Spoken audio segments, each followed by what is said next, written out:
Le DMG reste valable jusqu'à la fin de la deuxième année qui suit l'année de ouverture. Le DMG peut être prolongé chaque année. Cette prolongation se fait automatiquement par la mutualité s'il y a au moins un contact annuel avec le médecin généraliste. À défaut de contact annuel, le médecin a la possibilité d'attester à nouveau l'honoraire du DMG. Le DMG reste valable jusqu'à la fin de la deuxième année qui suit l'année de ouverture.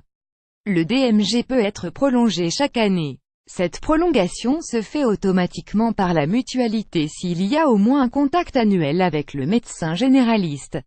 À défaut de contact annuel, le médecin a la possibilité d'attester à nouveau l'honoraire du DMG. Que se passe-t-il en cas de changement de médecin généraliste? Il est possible à tout moment de changer de médecin généraliste. Il suffit de demander au nouveau médecin qu'il gère le DMG. Il effectuera alors toutes les démarches auprès de confrères pour le transfert du dossier. Au 1er janvier de l'année qui suit, vous devrez le renouveler auprès de lui, précise encore Christelle B. Le patient a bien évidemment le droit de consulter DMG. Le généraliste se doit de l'informer correctement. À la demande du patient, le médecin généraliste peut en délivrer une copie à l'attention d'un autre médecin qui a accès à ce dossier. Seul le médecin traitant qui est gestionnaire du DMG a accès à ces données. Il peut néanmoins communiquer ces informations aux autres prestataires en cas de besoin ou à la demande de ceux-ci. Dans le cas d'un cabinet partagé par plusieurs médecins, le DMG est accessible à tous les médecins de ce cabinet.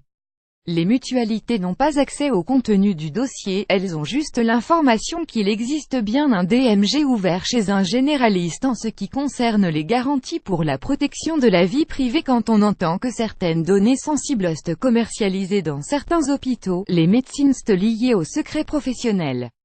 Conformément au code de déontologie médicale, le médecin qui établit, à lui seul, le DMG est responsable de sa conservation.